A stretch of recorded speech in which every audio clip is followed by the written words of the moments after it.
Hello, today we'll be talking about Chapter 14 of Media Ethics at Work.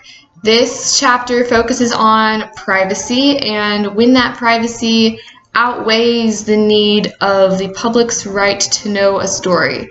So the example of this chapter is it talks about this rape victim who was a minor, and as they developed the story and as they shared the story, they were trying to keep the victim's name out of it, so she or he, I don't even know who it was, so that the victim was not named in the story, because if that victim was named, more harm could come to that person, and they are a minor, so that would make things more difficult and messy to include in the story.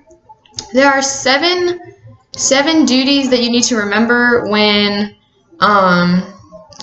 thinking about publishing a story that involves other people. You have to remember fidelity, reparation, gratitude, non-maleficence,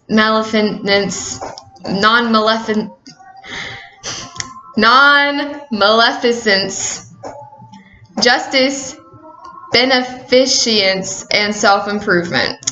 Sorry, that was a lot to get out. So fidelity, you gotta have fidelity to keep your promises. That's very important if you're a ethical journalist. Reparation, you gotta make up for the mishaps you have. Gratitude, you have to be grateful for the kindness and do something kind to someone else in return when reporting.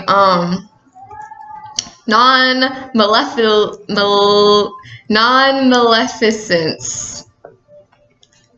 You cannot cause further harm. I know I sound dumb saying that. I'm sorry. Justice. You got to distribute benefits and injury fairly to all parties. Beneficence. Do something good for others, and self-improvement. You're always trying to self-improve. Those are the 7 prima duties for journalists. So this chapter kind of wraps up. He ended up not naming the victim. The journalist published the story, went through the story without naming the victim.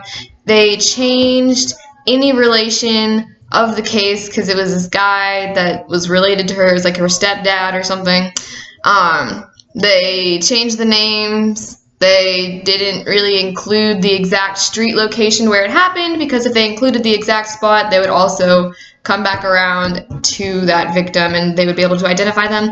You can still find any identification of the victim through public court records, but they are not going to be reported on in a journalistic story because that would be exposing the victim. Thank you.